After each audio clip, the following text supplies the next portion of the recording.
Next example पे ध्यान से देखना और नेक्स्ट एग्जांपल सर्कुलर पाथ के बैंकिंग ऑफ रोड के कॉन्सेप्ट के ऊपर बेस करके बना हुआ है। तो इसमें सबसे पहला पॉइंट आता है कि किसी रोड को बैंक करने का पर्पस क्या होता है। तो इसमें सिंपल सा ये रहता है कि किसी भी रोड को अगर हम स्लाइटली बैंक कर देते हैं तो नॉर्मल जो यहाँ पे सिचुएटेड रहता है उस नॉर्मल का एक कंपोनेंट वर्टिकल होता है, एक कंपोनेंट हॉरिजॉन्टल होता है और हॉरिजॉन्टल कंपोनेंट के सहारे हम किसी भी सिस्टम को circular path, horizontal circular path में सेंट्रीपिटल फोर्स प्रोवाइड कर सकते हैं। तो कोई भी रोड के बैंक करने का सिंपल सा रीजन होता है सर्कुलर पाथ में, ताकि नॉर्मल के एक कंपोनेंट के सहारे हम उसको प्रॉपर सेंट्रीपिटल फोर्स प्रोवाइड कर सकें। अभी इस क्वेश्चन के पार्ट में यहां पर क्या कहा है कि इस रोड को इस तरीके से बैंक किया गया, ये एंगल यहां पर थीटा के और सरफेस का फ्रिक्शन कोफिशिएंट म्यू के इक्वल दिया है। ठीक है, सरफेस का फ्रिक्शन कोफिशिएंट जो है वो म्यू के इक्वल यहां पर गिवन है। तो मैंने यहां पर angle of friction tan phi is equal to mu लिख लिया। फॉर एग्जांपल म्यू की वैल्यू √3, म्यू की वैल्यू √3, तो phi is equal to 60 degree यहां पे अज्यूम कर लिया। ठीक है, phi is equal to 60 degree assume कर लिया यहां पर। तो tan phi is equal to mu के इक्वल सिचुएटेड है और ये थीटा एंगल ऑफ रिपोज से ज्यादा है। थीटा एंगल ऑफ रिपोज से ज्यादा है मतलब tan थीटा की वैल्यू ग्रेटर देन म्यू के इक्वल है। अगर हम ब्लॉक को यहां पर रख दें तो वो अपने आप स्लाइड कर जाए।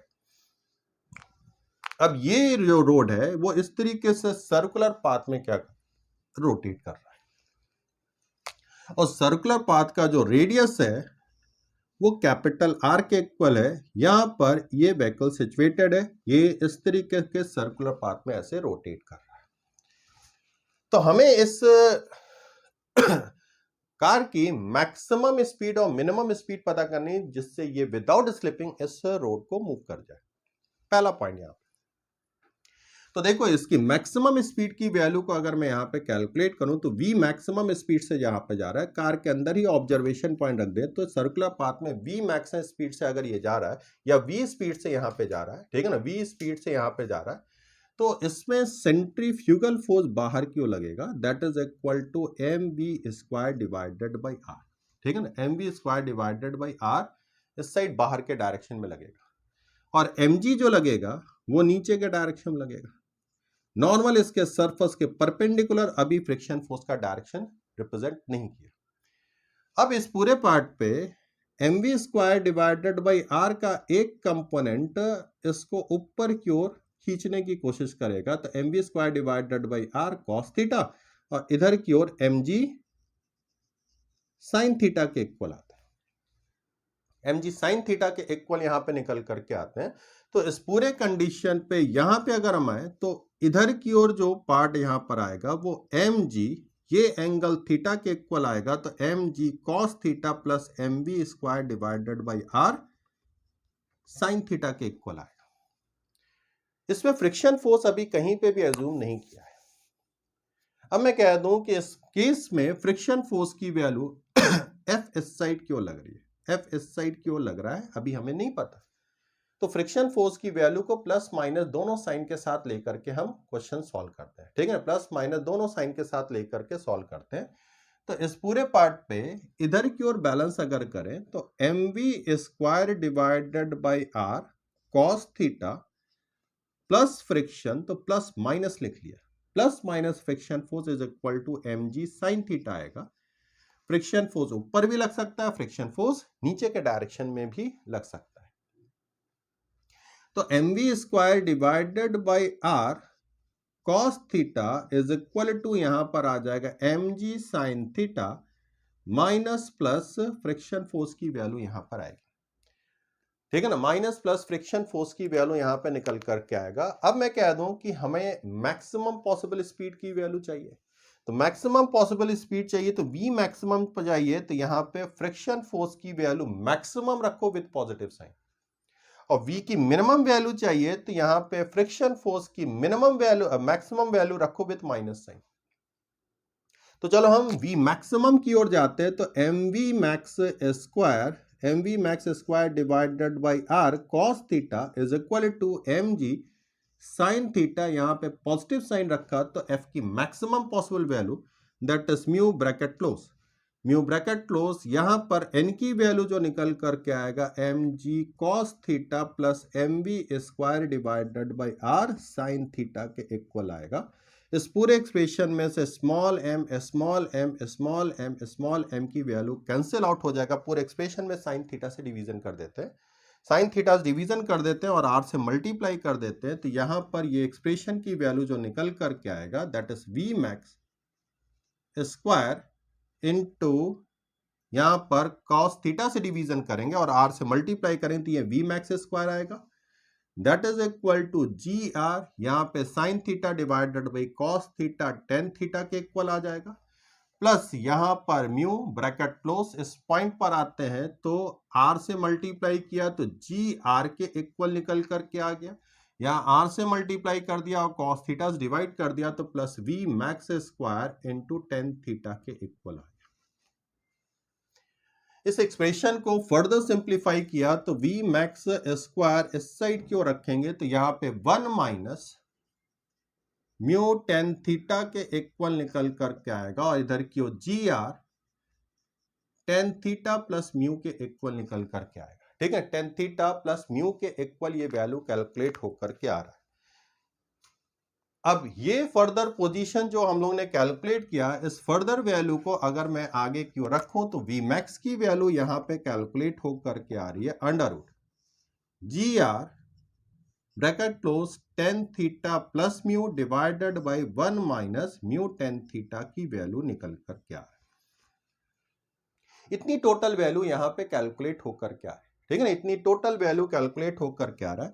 अब इसमें अगर मैं इस पूरे पार्ट में यहां पर mu is equal to tan phi रखूं तो यहाँ tan फाई आएगा, यहाँ पे tan फाई के इक्वल निकल करके आएगा तो v मैक्स की वैल्यू जो कैलकुलेट होकर के आएगा under root g r tan theta plus phi के इक्वल आ जाएगा।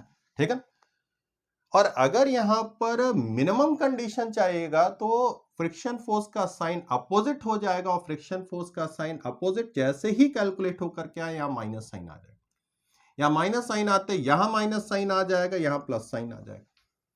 तो सेम वी मिनिमम के एक्सप्रेशन की वैल्यू को जाएंगे तो ये आ जाएगा under root g r tan theta minus phi के इक्वल निकल करके आएगा। ये पूरी वैल्यू कैलकुलेट होकर के आए तो ये v मैक्सिमम ये मिनिमम की वैल्यू कैलकुलेट होकर के आए, जहां फाई जो है वो फ्रिक्शन एंगल का पार्ट दिया हुआ है। चलो यहां तक तो हम लोग ने मैक्सिमम मिनिमम स्पीड की वैल्यू को कैलकुलेट करके निकाला। अब क्वेश्चन का सेकंड पार्ट यहां पे क्या कह रहा है कि हम इतनी स्पीड से जाए कि फ्रिक्शन फोर्स की जरूरत ही ना पड़े, फ्रिक्शन फोर्स की जरूरत ही ना पड़े तो ये वाला टर्म्स कितने के इक्वल आ जाए, 0 के इक्वल निकल करके आए तो फ्रिक्शन फोर्स के रिक्वायरमेंट ही ना पड़े तो ये वैल्यू आ जाएगा under root g r tan theta के इक्वल आ जाएगा, फ्रिक्शन फोर्स की जरूरत ही ना पड़े। तो अभी इस पूरे कंडीशन पे यहां पर हमें यही पता करना है, ये पता करना है कि ये जो स्पीड हमें रिक्वायर्ड हो रहा है v नॉट जिसमें फ्रिक्शन की जरूरत नहीं आ रही है, वो v max plus v minimum की जो एवरेज वैल्यू है उससे ज्यादा आएगा कि कम आएगा।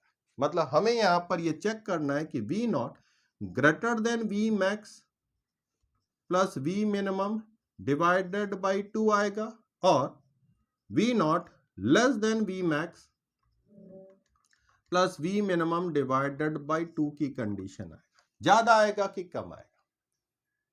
तो हमें यहाँ पे tan थीटा के फॉर्मूले में पता है कि अगर हम इस पूरे केस में थीटा के साथ, ठीक है ना, थीटा के साथ यहाँ पर अगर हम आए और थीटा के साथ tan का फॉर्मूला यहाँ पे लगाते हैं तो ये तेजी से ऊपर की ओर जाता है। जब हम थीटा इज इक्वल टू 90 पे जाते हैं तो tan थीटा की वैल्यू इन्फिनिटी पे जाती है। तो किसी गिवन वैल्यू के लिए थोड़ा सा पीछे आए और थोड़ा सा आगे की ओर जाए तो इधर जो tan थीटा की वैल्यू डिक्रीज होगी और इधर जो tan थीटा की वैल्यू इंक्रीज होगी उसमें इंक्रीज वाला हिस्सा ज्यादा आएगा।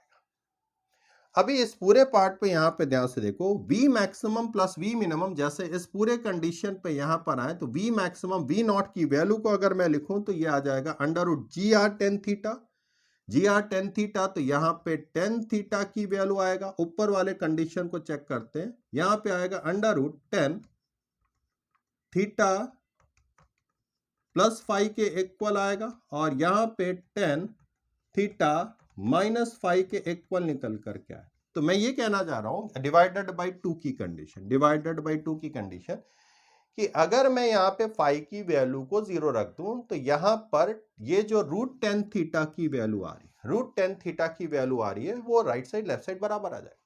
अब मैंने फाइव स्लाइटली ऐड किया इस वाले केस में, यहाँ पे थीटा प्लस फाइव के इक्वल आ जाएगा, यहाँ पे थीटा माइनस फाइव आ जाएगा। तो ये वाला अमाउंट तेजी से इंक्रीज करेगा, जबकि इस साइड वाली वैल्यू डिक्रीज करेगा। तो ओवरऑल अमाउंट की वैल्यू क्या कर जाएगी, इंक्रीज कर जाएगी। ओवरऑल अमाउंट की वैल्यू क्या कर जाएगी, इंक्रीज कर जाएगी। तो इस साइड वाली वैल्यू में अगर हम 5 की वैल्यू 0 रखेंगे तो ये दोनों बराबर आएंगे, लेकिन अगर हम इसमें 5 जोड़ेंगे तो ये वाला अमाउंट तेजी से बढ़ेगा, ये वाला अमाउंट उससे धीरे ही डिक्रीज करेगा। टोटल ओवरऑल अमाउंट की वैल्यू ज्यादा तेजी से इंक्रीज कर जाएगी। तो इसलिए ग्रेटर देन सिंबल लगाना गलत रहेगा, ग्रेटर देन सिंबल लगाना गलत रहेगा, क्योंकि 5 ऐड करते ये तेजी से बढ़ेगा।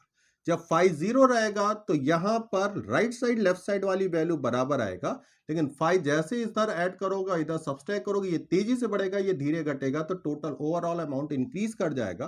तो टेन थीटा लेस देन यहां पर जो निकल करके आएगा under root tan theta plus phi plus under root tan theta minus phi divided by two की कंडीशन सेटिस्फाइड होगी। इसका मतलब है यहां पर ये कंडीशन सेटिस्फाइड होगी, v naught less than 0.5, v maximum plus v minimum की कंडीशन सेटिस्फाइड होगी। ये कंडीशन गलत है, ठीक है।